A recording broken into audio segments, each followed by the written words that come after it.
Hello students, welcome to my YouTube channel. Today I am going to discuss about lesson 5 of the book Bliss of class 10, West Bengal Board of Secondary Education. The title of the prose is Our Runaway Kite, written by Lucy Maud Montgomery. So, what is the meaning of Our Runaway Kite?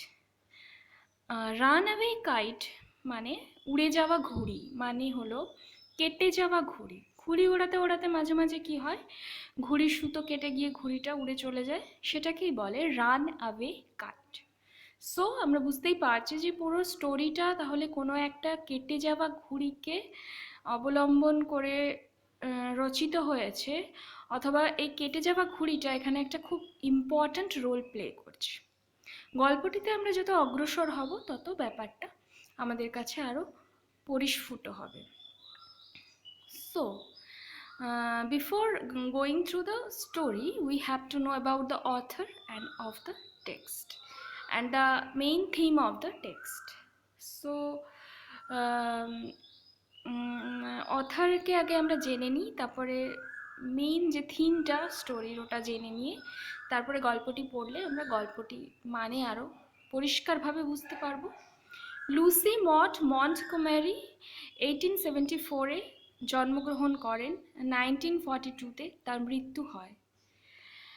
She was a Canadian author best known for a series of novels beginning with Anne of Green Gables.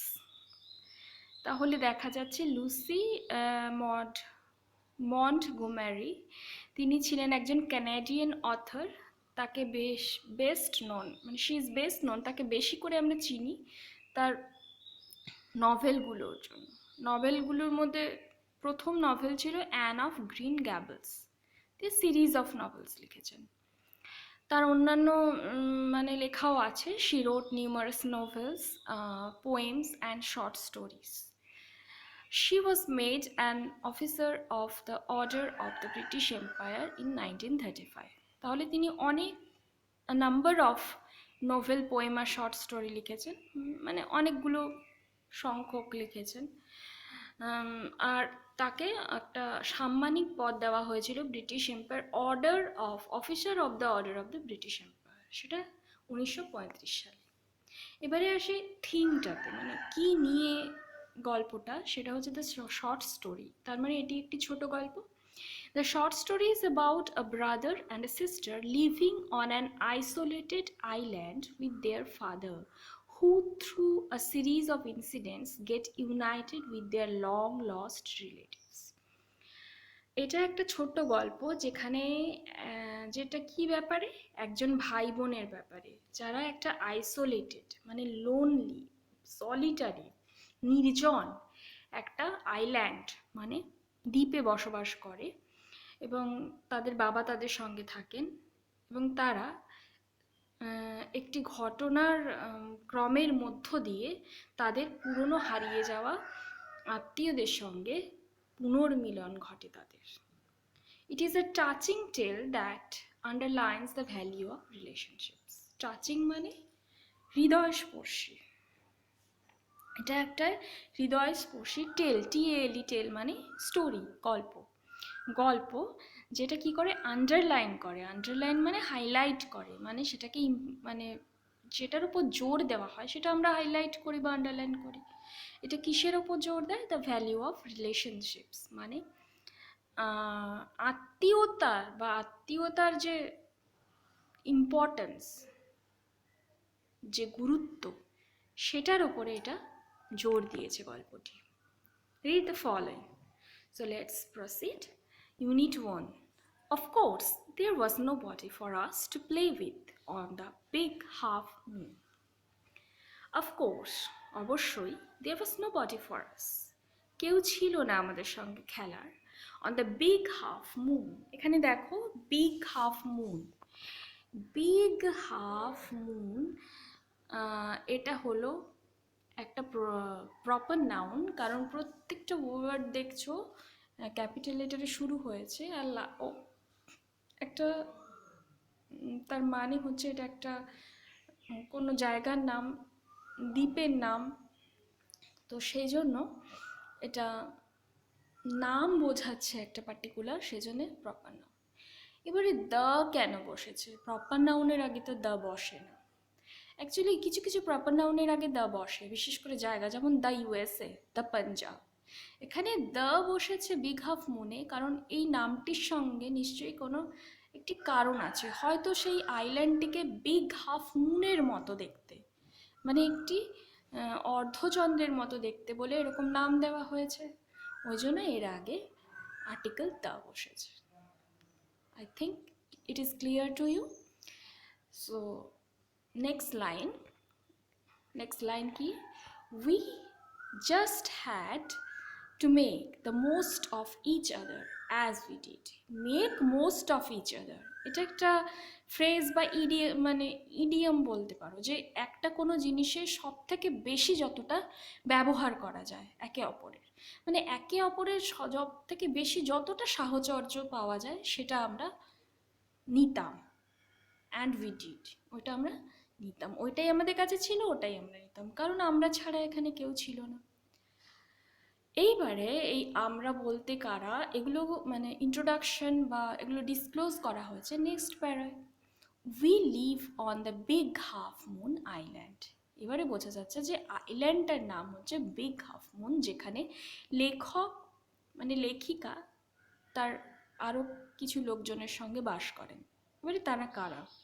We, in inverted comma, are father and Claude and I, and Aunt Esther and Mimi and Dick.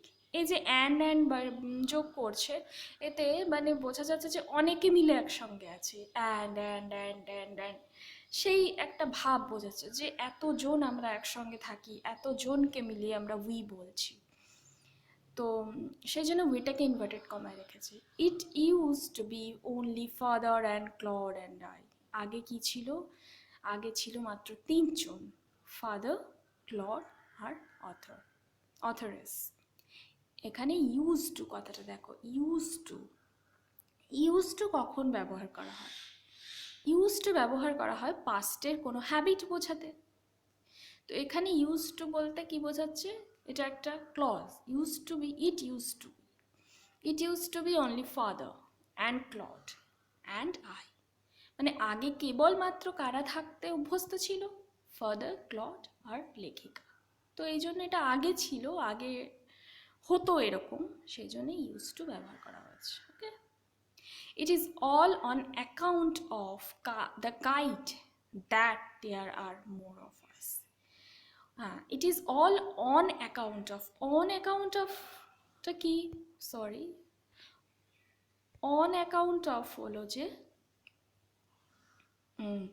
On account of মানে হচ্ছে যে due to, এটা একটা phrase. এটা কীরকম phrase? এটা একটা হলো prepositional phrase. Of the kite, important word to be noted is kite. See, kite, runaway kite. That there are more of us. তাহলে who is responsible that the three became six members? The kite. So here kite plays a very important role, of course.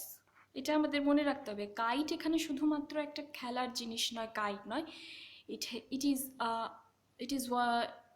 it is playing the main role in the story. Okay, now the next line, this is what I want to tell you about. এই ব্যাপারেই আমি আপনাদেরকে বলতে চাই। এবারে লেখিকা শুরু করছেন যে কেন তিনি, মানে কি ব্যাপারে তিনি বলতে চান, মানে স্টোরিটা জাস্ট স্টার্ট হচ্ছে।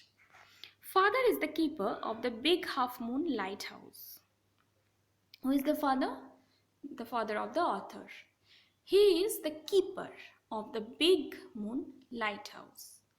লাইটহাউসটা big half moon lighthouse. Big half moon হলো যে ওই দ্বীপটার নাম, লাইট হাউস, ওখানে একটা লাইট হাউস আছে। এবারে লাইট হাউসের মানেটা দেখবে একদম শেষে, ওই ইউনিট 1-এর শেষে দেওয়া আছে, যে আমরা যদি একটু যাই শেষে আমরা পড়তে পারবো জিনিসটা। A tower containing a strong beam of light. A tower containing a strong beam of light to guide and warn ships near the coast. একটা টাওয়ার যেটা কি করে, যার মধ্যে স্ট্রং বিম অফ লাইট আছে, বেরোয় যেটা থেকে, মানে একটা বেশ জোরে একটা জ্যোতি বেরোয় আলোর, to guide and warn ships near the coast.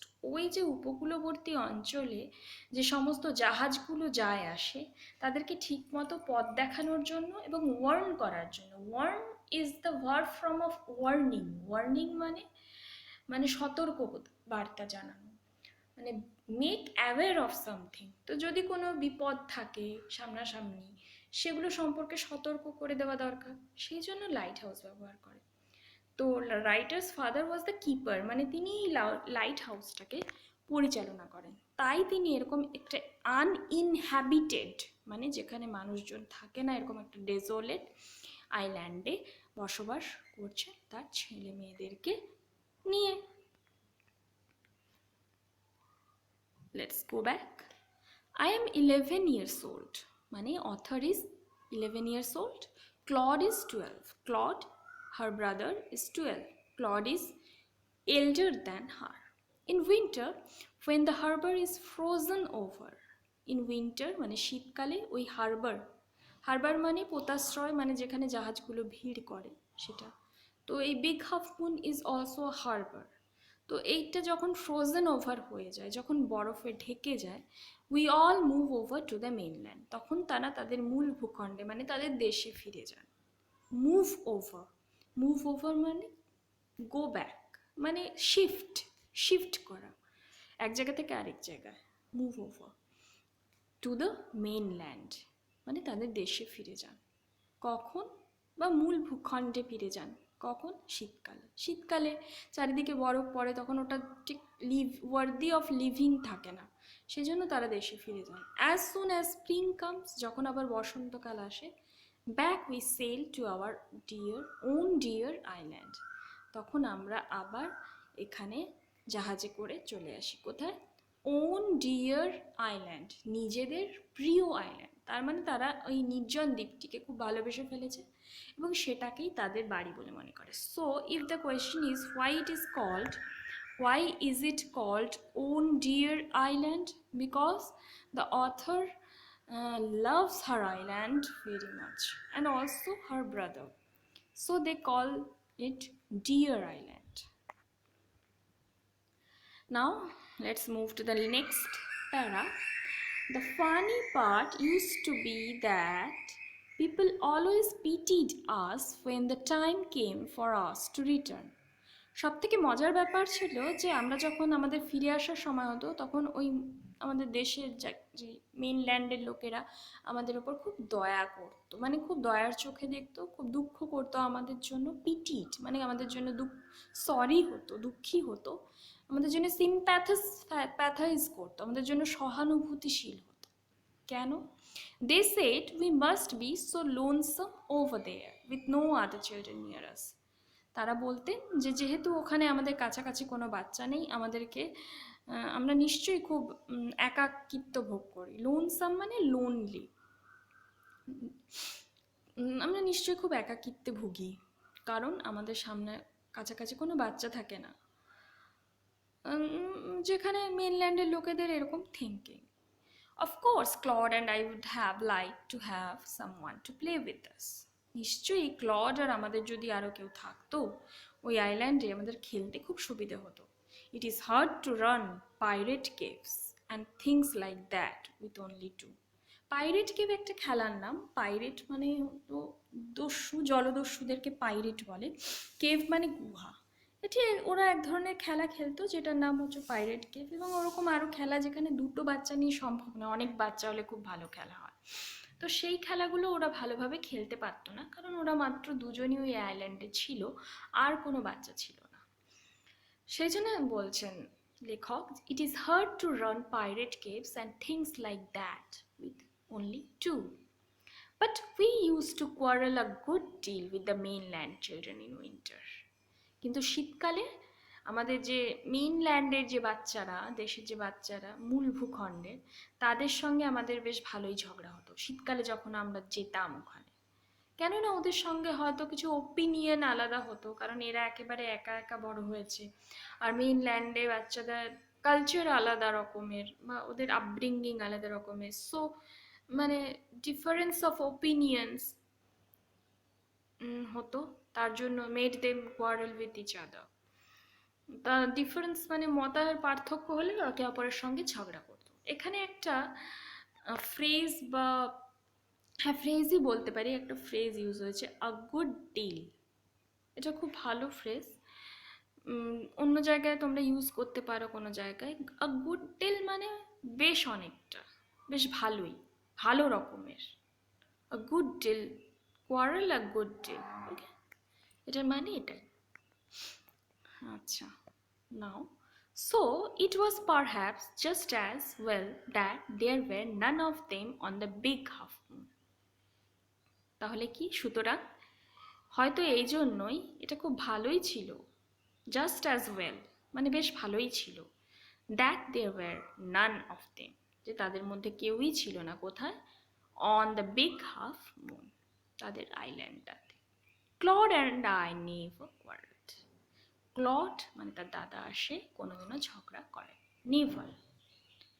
What is the opposite word of never? You know, it's ever, okay. And quarrel, if I ask what will be the phrasal verb for quarrel, do you know? If you know, then write it on the comment box, okay? On the comment box, write what is the phrasal verb for quarreled. Next para. To be sure, father didn't seem to have any relations except us. আমরা নিশ্চিত ছিলাম, two be sure, যে বাবার হয়তো আমাদের ছাড়া আর কোনো রকম কারোর সঙ্গে সম্পর্ক ছিল না। রিলেশনস মানে সম্পর্ক, বা কোনো আত্মীয় ছিল না, রিলেশনস রিলেটিভস ছিল না। এক্সেপ্ট আস, আমরা ছাড়া বাবার আর কোনো রকম রিলেটিভস ছিল না। এক্সেপ্ট, বিসাইডস, আদার দেন, ছাড়া। This used to puzzle Claude and me. Use টুর ব্যবহার আবার, this used to puzzle Claude and me.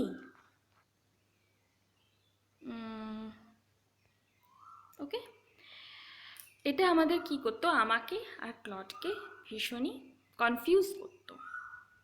Confuse মানে হচ্ছে, পাজল মানে ধন্দে ফেলে দিত, হোয়াট ইজ দ্য ম্যাটার, সত্যি কি তাই, এরকম। Everybody on the mainland had relations, কারণ মেইনল্যান্ডে প্রত্যেকেরই কেউ না কেউ রিলেটিভ ছিল। হোয়াই হ্যাডেন্ট উই, আমাদের কেন ছিল না? Was it because we lived on an island, এটা কি এই জন্য ছিল যে আমরা একটা আলাদা আইল্যান্ডে বাস করি? We thought it would be so jolly to have an uncle and aunt and some cousins. আমরা ভাবতাম এটা সত্যিই খুব আনন্দের হবে যদি আমাদের আঙ্কেল থাকে, আন্ট থাকে, কাজিন থাকে। Once we asked father about it, একবার আমরা বাবাকে এই ব্যাপারে জিজ্ঞাসা করেছিলাম। But he looked so sorrowful that we wished we hadn't, কিন্তু তাকে এতই দুঃখী লাগলো, সরোফুল মানে painful, that we wished we hadn't মানে আমরা ওটা না করলেই পারতাম, এটাই মনে হলো, এরকম। তাহলে তিনি অতটা দুঃখ পেতেন না। আচ্ছা, এখানে ফাদার কথাটা দেখো খুব মন দিয়ে। ফাদার এখানে ক্যাপিটাল লেটারে কেন শুরু হয়েছে, কেউ বলতে পারবে? Why father has been started with the capital letter, এর একটা এক্সপ্লেনেশন আমি বলছি। এখানে father is a character of the story, যেরকম ক্লড, যেরকম writer Lucy, she hasn't mentioned her name but I first পার্সনে লিখেছেন, ফার্স্ট পার্সন ন্যারেটিভ এটা। তো ফাদার ফার্স্ট পার্সন ন্যারেটিভ মানে পুরোটাই লেখক নিজে লিখছেন আই করে, ফার্স্ট পার্সন, ওটাকে বলে ফার্স্ট পার্সন ন্যারেটিভ। তো এখানে ফাদারও একটা ওরকমই চরিত্র, একটা character, important character. So it is started with a capital letter. Is it clear to you? Okay, next. He said it was all his fault. সে বললেন যে এটা তারই, সমস্ত কিছুই তার ভুল ছিল। What is the synonym of fault? Mistake, ভুল। Okay, what is the synonym of fault? Mistake. Claude and I didn't understand what he meant. বাবা খালি বলতেন যে আমারই সব ভুল ছিল, কিন্তু কি ভুল, কেন ভুল, কি হয়েছিল, কেন কোনো রিলেশনস তাদের নেই, সে সম্পর্কে তাদের কাছে চোখের সামনে সব ঝাপসা ছিল, কিছুই পরিষ্কার ছিল না। তাই ক্লড আর রাইটার, বয়সও কম ছিল, ছোট ছিল, তারা বুঝতেই পারতেন না আসলে তাদের বাবা কি মিন করছেন, কি বলতে চাইছেন। So this was the unit 1 of the Runaway Kite. I hope you have understood the piece very well. I have tried to explain all the lines word by word so that the meaning is fully clear to you. যদি কোনো জায়গা অস্পষ্ট থেকে যায় মনে হচ্ছে বা clear হচ্ছে না, কোনো কোয়েশ্চেন মনে থাকে, তাহলে কমেন্ট বক্সে অবশ্যই জানাও আমাকে। I will help you to solve the riddle, or I will